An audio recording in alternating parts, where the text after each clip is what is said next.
Hello friends, welcome to the beautiful platform of Bansal academy.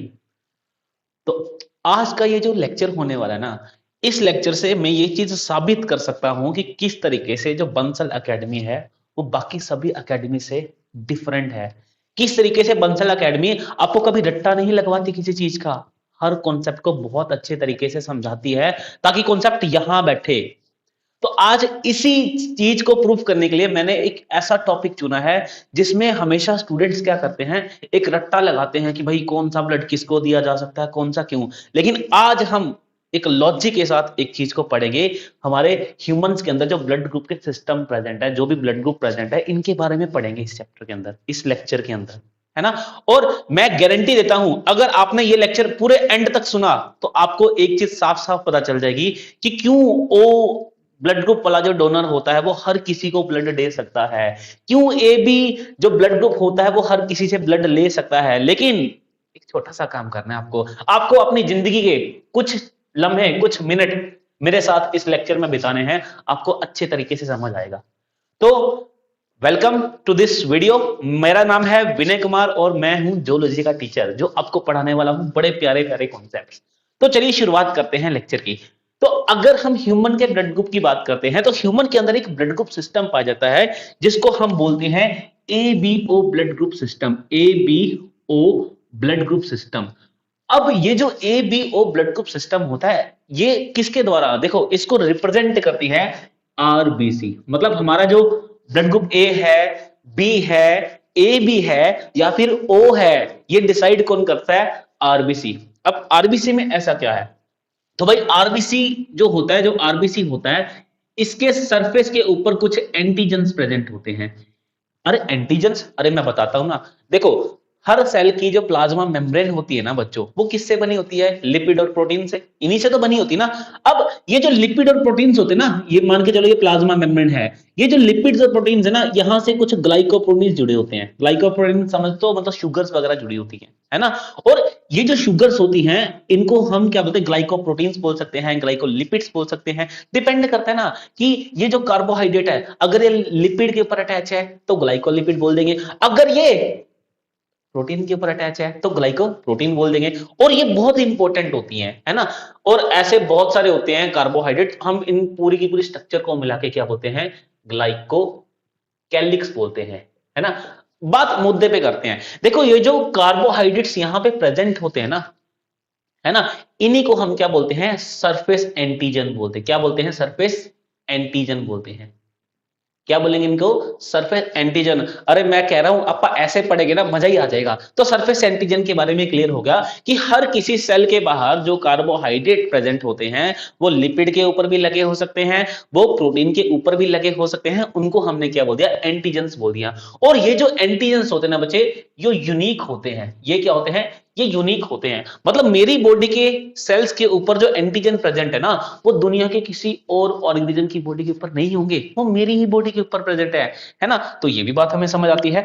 अब ऐसे ही क्या होता है, जो आरबीसी का सरफेस होता है ना बच्चे, अब देखो अगर आपसे मैं एक बड़ा प्यारा सा क्वेश्चन पूछूं कि ब्रेन ऑफ सेल कौन है, तो आप हंस के बोलोगे कि सर क्या बात करते हो, nucleus is the brain of cell. लेकिन एक बात बताओ, न्यूक्लियस के अंदर कौन बैठा है भाई? न्यूक्लियस के अंदर बैठा है क्रोमोसोम। मतलब हमारे क्रोमोसोम्स हैं, डीएनए है।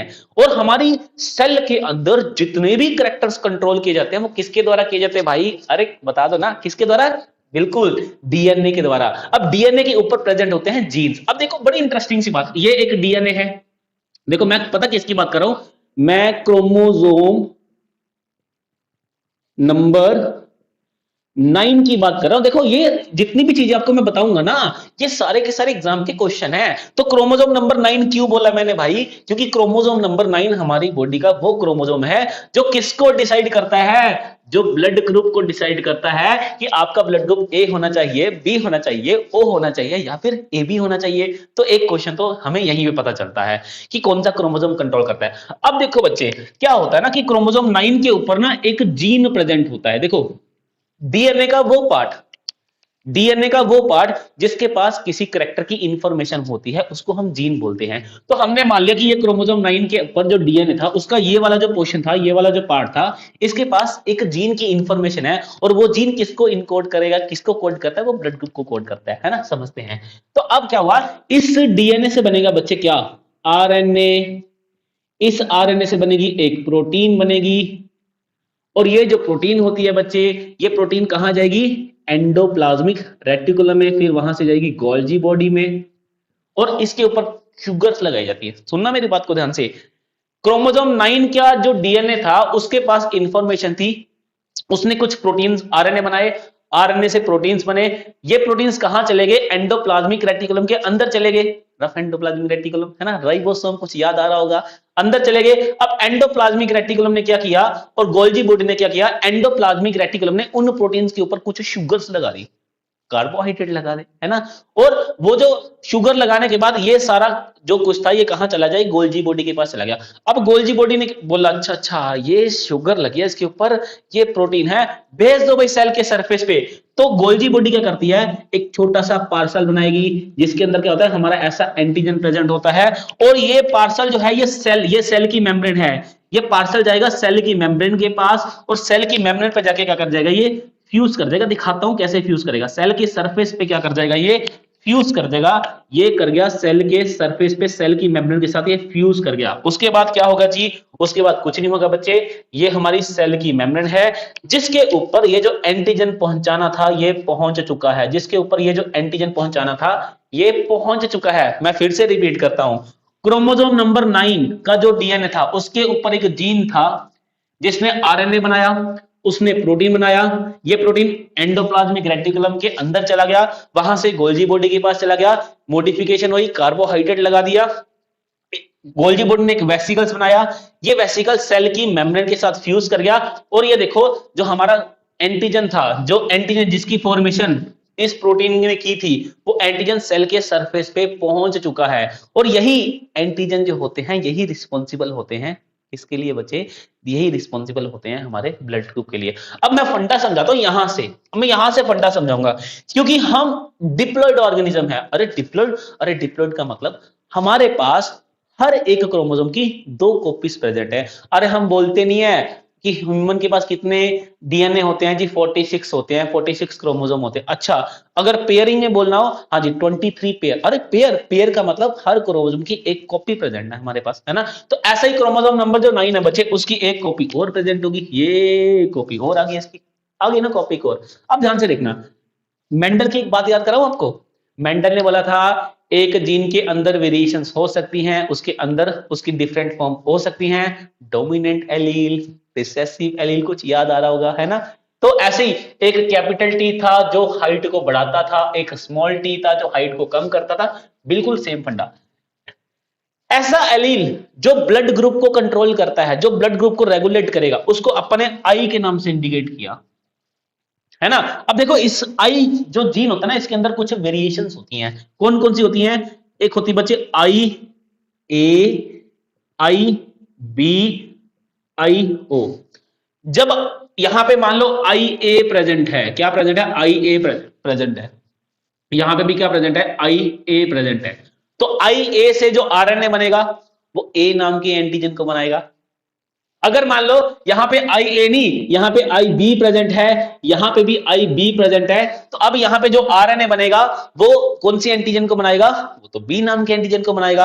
अच्छा मान लो यहां पे आई ए और आई बी की जगह पे आई ओ है, तो एंटीजन बनेगा नहीं, आई ओ की केस में कोई एंटीजन नहीं बनता। जब एंटीजन नहीं बनेगा तो वो भी तो एक डिफरेंट चीज होगी ना।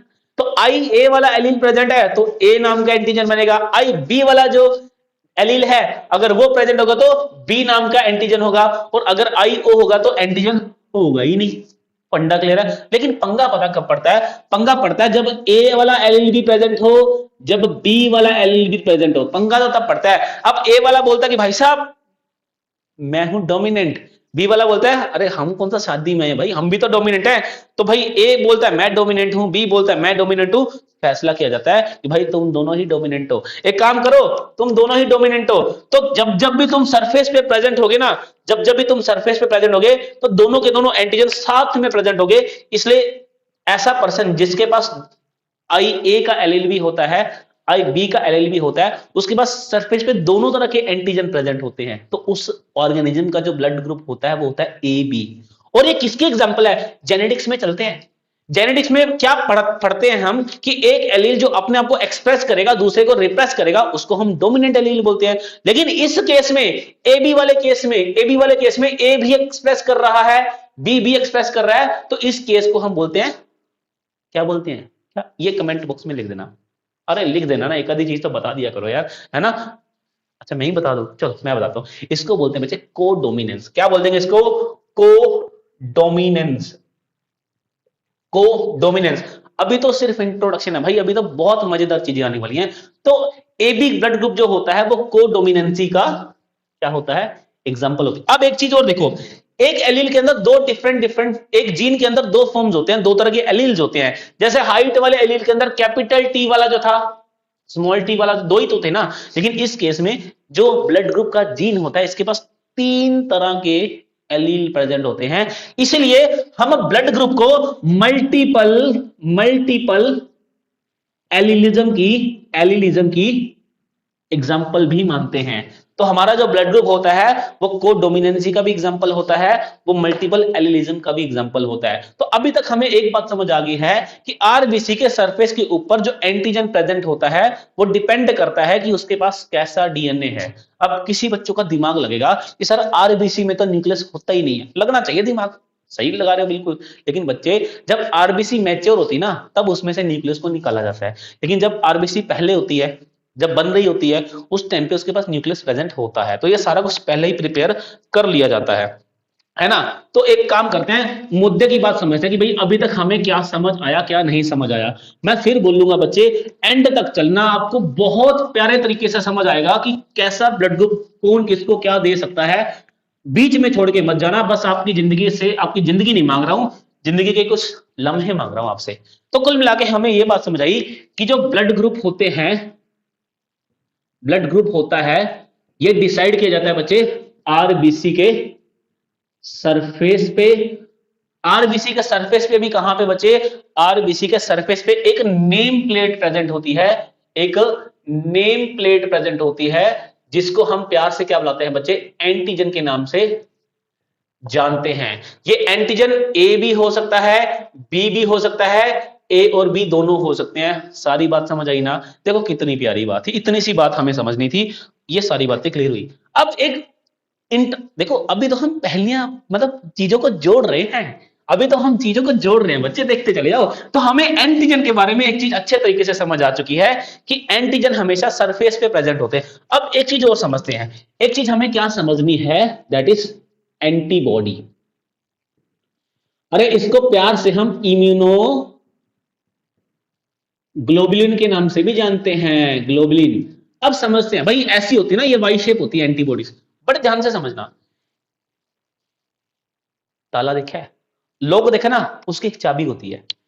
हर ताले की एक फिक्स चाबी होती है, उसको कोई दूसरी चाबी नहीं लगती। ऐसे ही क्या होता है, हर एक एंटीबॉडी जो होती है ना, वो किसी स्पेसिफिक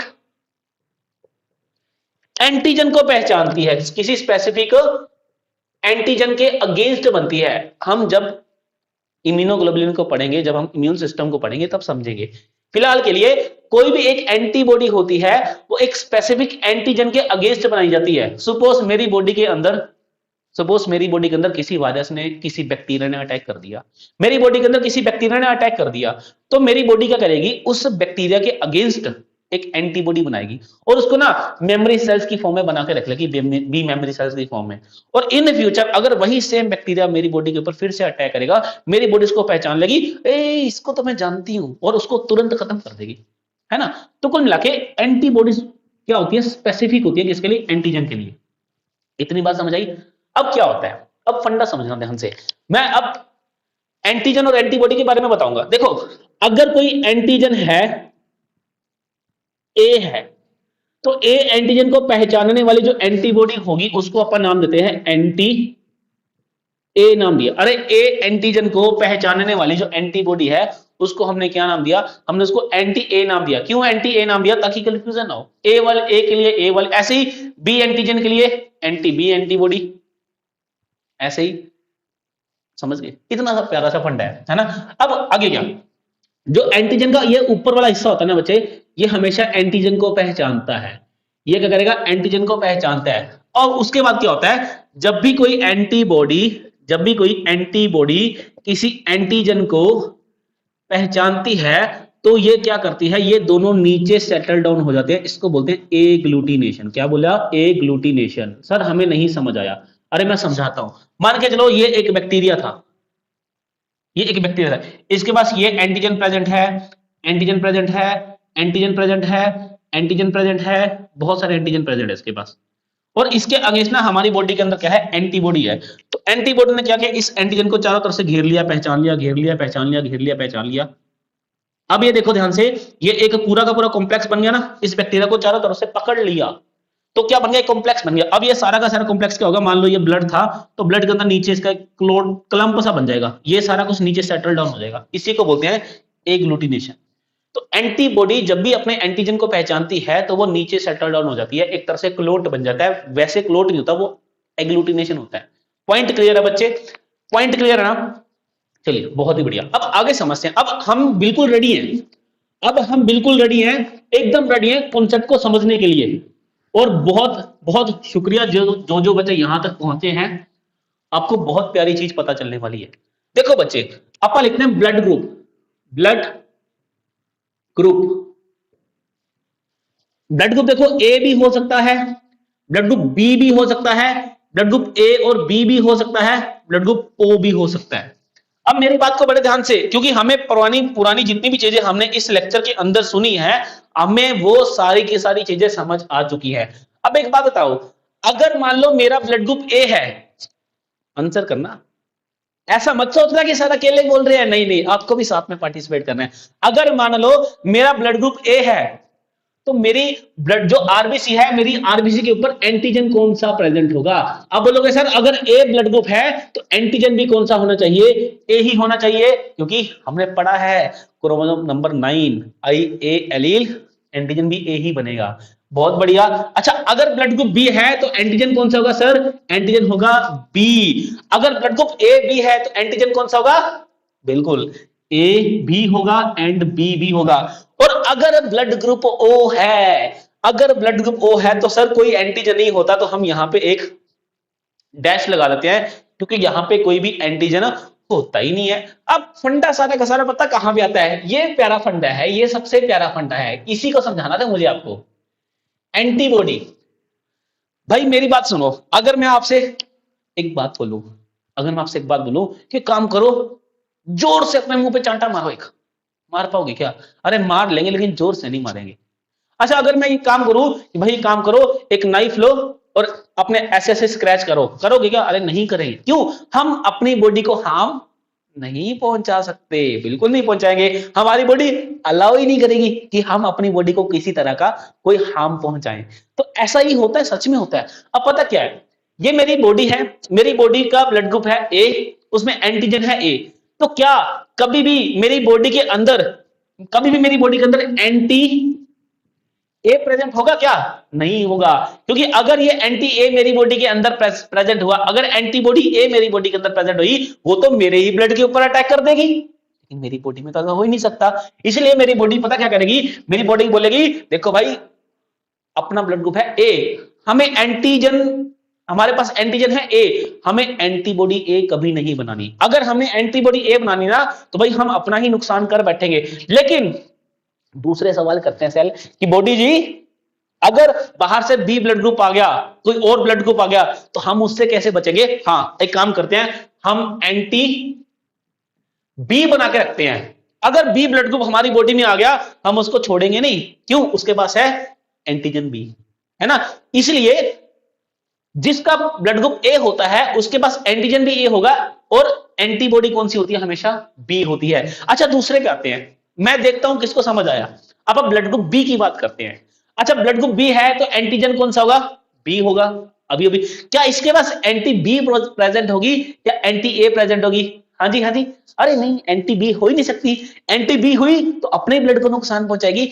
इसके पास होती है एंटी ए, एंटीबॉडी ए होगी। अच्छा चलो ठीक है जी, हमने मान लेते हैं। अच्छा एक काम करते हैं, एबी की बात करते हैं। क्या एबी के पास एंटीबॉडी ए प्रेजेंट होगी? लिख देते हैं एंटीबॉडी ए, एंटीबॉडी बी।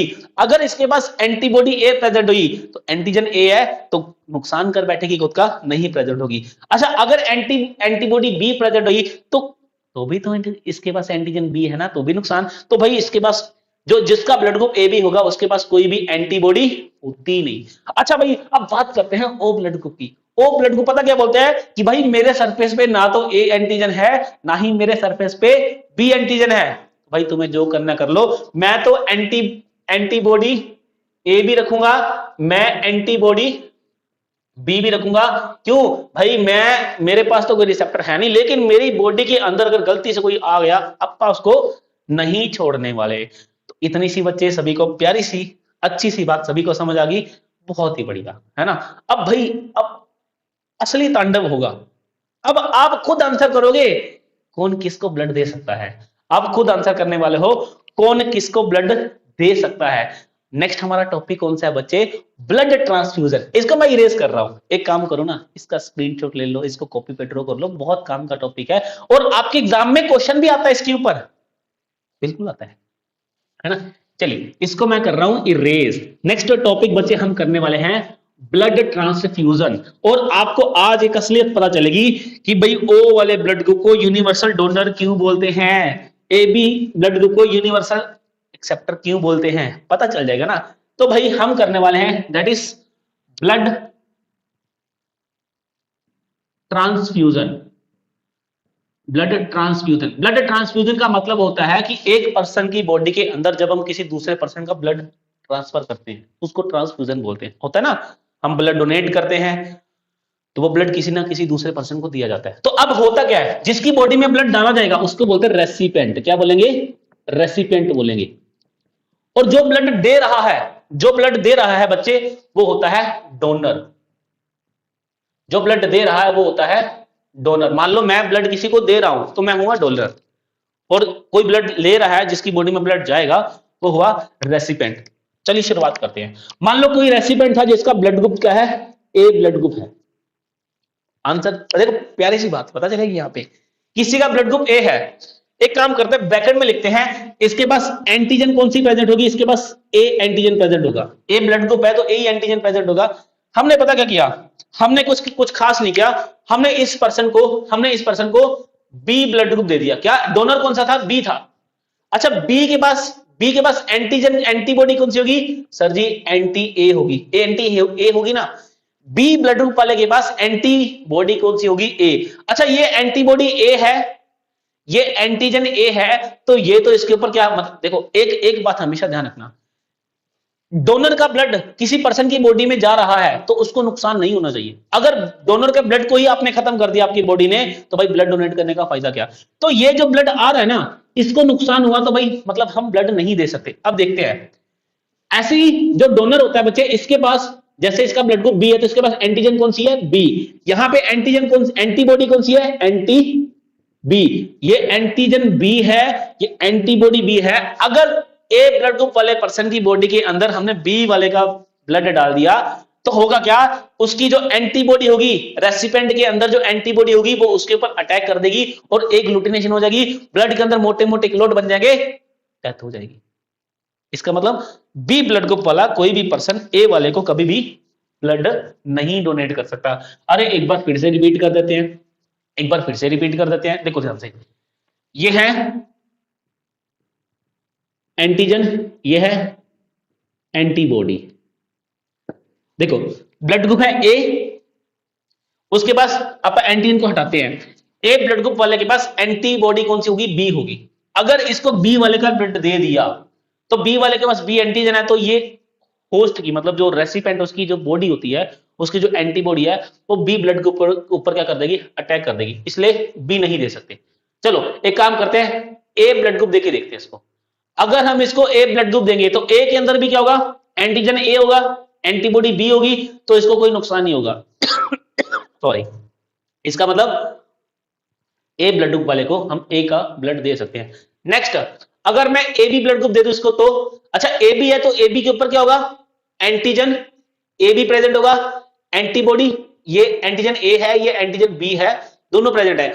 ये किसके अगेंस्ट काम करेगी, ये इस एंटीजन को हटा देगी। मतलब ए बी वाला ब्लड ग्रुप जो होता है, जो ए बी वाला डोनर है वो भी कभी भी बी वाले को ब्लड नहीं दे सकता। चलिए ओ की बात करते हैं, ये ओ लेके आया, क्या ओ के सरफेस पे कोई एंटीजन होता है? सर जी नहीं होता। अरे जब ओ के सरफेस पे कोई एंटीजन नहीं है तो भाई चाहे इसके पास बी एंटीबॉडी हो चाहे इसके पास ए एंटीबॉडी हो, हम तो भाई खुश इंसान है, हम तो भाई हर किसी की बॉडी में घुसेंगे, हमें खतरा ही नहीं कोई। तो ए वाला जो ब्लड ग्रुप होता है उसको कौन कौन ब्लड दे सकता है? ए वाला तो दे ही सकता है, साथ में ओ डोनर भी, ओ ब्लड ग्रुप वाला पर्सन भी उसको क्या कर सकता है, ब्लड दे सकता है। चलिए बात करते हैं रेसिपिएंट की। अगर रेसिपिएंट का ब्लड ग्रुप है बी, जिसको ब्लड चढ़ाना है उसका ब्लड ग्रुप है बी, मान लो मेरा ब्लड ग्रुप क्या है, बी है। अगर मेरा ब्लड ग्रुप बी है तो मेरे अंदर एंटीबॉडी कौन सी, ये कमेंट बॉक्स में लिख दो। अगर मेरे पास ब्लड ग्रुप बी है तो मेरे पास एंटीबॉडी कौन सी होगी, बिल्कुल अगर आपने ए बोला ना बिल्कुल सही सोचा, मेरे पास एंटीबॉडी कौन सी है, एंटी ए है मेरे पास, है ना। अब डोनर की बात करते हैं। अगर ए वाला ब्लड ग्रुप, ए वाला डोनर आया, ए ब्लड ग्रुप आया, बोला जी मैं पहले भी ब्लड दे चुका हूं, मैं फिर से ब्लड दूंगा, लेकिन इस बार इसके पास एंटीजन कौन सा है, ए वाला, इसके पास एंटीबॉडी कौन सी है, ए वाली। तो बोलेगा ना ना ना ना, इस बार नहीं भाई साहब, इस बार आगे तो खत्म।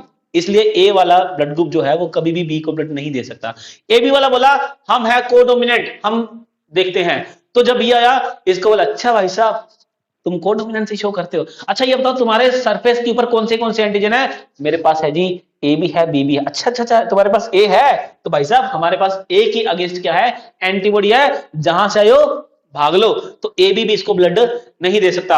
अब आ गया बी ब्लड ग्रुप, बोला जी मैं पहले फेल हुआ था, मैं फिर से अटेम्प्ट करूंगा। अब बी ब्लड ग्रुप आया, बोला जी ठीक है, मेरे पास मेरे सरफेस पे एंटीजन है बी, क्या तुम्हारे पास एंटीबॉडी बी है, नहीं है, इसका मतलब भाई साहब बी ब्लड ग्रुप जो है वो बी को ब्लड दे सकता है। और ओ वाला बोला कि भाई हम तो ऑलराउंडर है, हम तो दुनिया के सबसे खुश नसीब इंसान है, क्यों, हमारे सरफेस पे कोई रिसेप्टर नहीं है, जिसको जो बिगाड़ना बिगाड़ो, तुम्हारे पास एंटीबॉडी ए है, तुम्हारे पास एंटीबॉडी बी है, हमें कोई लेना देना नहीं है, हमारे पास एंटीजन ही नहीं है ना। तो ओ वाला बोलता है कि भाई तुमको भी मैं ब्लड दे सकता हूं।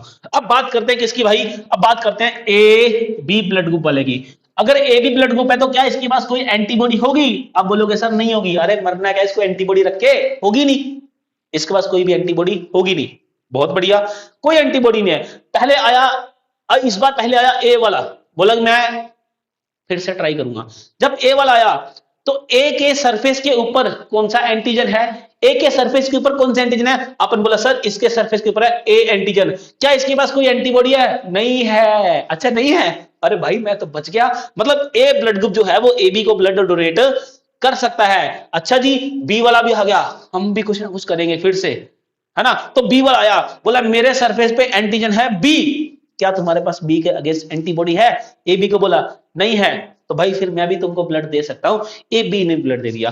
फिर आया ए बी, बोला भाई साहब हम तो चच्चा, हम तो कजन्स है भाई, है ना, भाई मेरे पास एंटीजन है एंटीबॉडी नहीं है, तुम्हारे पास एंटीजन एंटीबॉडी नहीं है, तो ए बी वाले को ब्लड दे सकता है। ओ वाला फिर आ गया, ओ वाला स्माइल पास करता आया, कहता हा हम तो खुश नसीब इंसान है, कहीं भी घुस जाते हैं, कहीं भी एडजस्ट कर लेते हैं, हमारे पास क्या नहीं है, हमारे पास एंटीजन ही नहीं है। तो भाई तुम्हारे पास एंटीबॉडी है नहीं है, हमें कोई लेना देना नहीं है। तो ए बी वाला जो होता है वो ए से भी ब्लड ले सकता है, बी से भी ले सकता है, ए बी से भी ले सकता है, और ओ तो भाई साहब सभी को ब्लड देता है। ठीक है जी, अब बात करते हैं ब्लड ग्रुप ओ के बारे में। ओ बोलता है कि हमारे पास एंटी ए भी है, एंटीबॉडी ए भी है, हमारे पास एंटीबॉडी बी भी है, हम किसी को नहीं छोड़ेंगे। तो सबसे पहले किसने ट्राई किया, ए ने, ए आया, ए के सरफेस के ऊपर कौन सी एंटीबॉडी, एंटीजन, आपने बोला जी ए, अच्छा तो ए एंटीजन ये रहा, ये रही ए एंटीबॉडी, बोला ना ना भाई साहब तुम नहीं यहां काम चलोगे। अब आ गया बी वाला बोला कि हम ओ की हेल्प करेंगे। ओ वाला बोला अच्छा भाई साहब तुम्हारे पास है बी एंटीजन और मेरे पास है बी एंटीजन के अगेंस्ट एंटीबॉडी, जहां से आयो दुम दुमा के भाग लो, भाग लिया भाई। अब आगा ए बी वाला, क्या बोला, हमको डोमिनेंसी शो करते हैं, हमारे पास दो दो डोमिनेंट एलील हैं। अरे भाई तो हम क्या करें, तुम में ज्यादा खतरा है हमसे। ओ वाला बोलता है कि भाई साहब ए बी वाले तुझे ज्यादा खतरा है, ए वाले का मैंने सिर्फ ए एंटीजन मारा था, बी वाले का बी एंटीजन मारा था, तेरा ए एंटीजन भी मारूंगा, तेरा बी एंटीजन भी मारूंगा, भाग ले जहां से आए। तो ये भी भाग गया। अब आ गया ओ वाला, अरे भाई अपना तो एक ही चीज है, हाँ ठीक है, इसके पास क्या कोई एंटीजन नहीं है। अब ये आया ये ओ वाला, हमारे पास कोई एंटीजन नहीं भाई, तुम जो मर्जी रखो। तो ओ वाले ने ओ को ब्लड जो था वो डोनेट कर दिया, है ना। तो कुल मिला के अब यहां पे अगर आप देखोगे ना, तो ए बी जो ब्लड ग्रुप है ये सभी से ब्लड डोनेट, सभी से ब्लड ले रहा है। इसलिए बच्चे ए बी वाले को हम क्या बोलते हैं, यूनिवर्सल रिसीवर रेसिपेंट। इसको क्या बोलेंगे, यूनिवर्सल रेसिपेंट बोल देंगे। क्या बोलेंगे, रेसिपेंट बोलेंगे। अरे आज पता चला ना, ये यही तो फंडा है, यही तो है बंसल एकेडमी। अच्छा, जो ओ ब्लड ग्रुप वाला ना बोलता है जी हम हर किसी को ब्लड डोनेट कर सकते हैं, इसलिए हम क्या हो गए, हम हो गए जी यूनिवर्सल डोनर, हम हुए यूनिवर्सल डोनर, है ना। अब यही है ब्लड ग्रुप। देखो कितने प्यारे तरीके से हमने ब्लड ग्रुप को करने की कोशिश की। अब हाँ, किसी के मन में आ रहा है, बच्चे सोच रहे हैं मन में कि सर आपने पॉजिटिव नेगेटिव तो बताया ही नहीं। अरे तो भाई कुछ नेक्स्ट वीडियो में भी बताएंगे ना, हम नेक्स्ट वीडियो के अंदर ये भी पढ़ेंगे बॉम्बे ब्लड ग्रुप क्या होता है। हम नेक्स्ट ग्रुप के अंदर वीडियो के अंदर ये भी पढ़ेंगे आरएच फैक्टर क्या होता है क्या नहीं होता है। लेकिन उसके लिए बच्चे आपको इस लेक्चर को अच्छे तरीके से पढ़ना है, रिवाइज करना है। और जब आपको ये पता चल जाएगा ना ब्लड ट्रांसफ्यूजन के बारे में, बॉम्बे ब्लड ग्रुप क्या चीज है बच्चे, वो तो बहुत आसान सा है, चुटकियों में कर देंगे हम, बिल्कुल चुटकियों में। तो आई होप आप लोगों को लेक्चर बहुत अच्छा लगा होगा। बहुत अच्छी चीज यहां पे सीखने को मिलेगी। ब्लड ग्रुप बच्चे सारे पढ़ते हैं, लेकिन बंसल एकेडमी अपने बच्चों को सिर्फ पढ़ाता नहीं है, समझाता है, चीजों को दिमाग में बिठाता है। So thank you so much for joining this lecture. All the best for your exam and take care.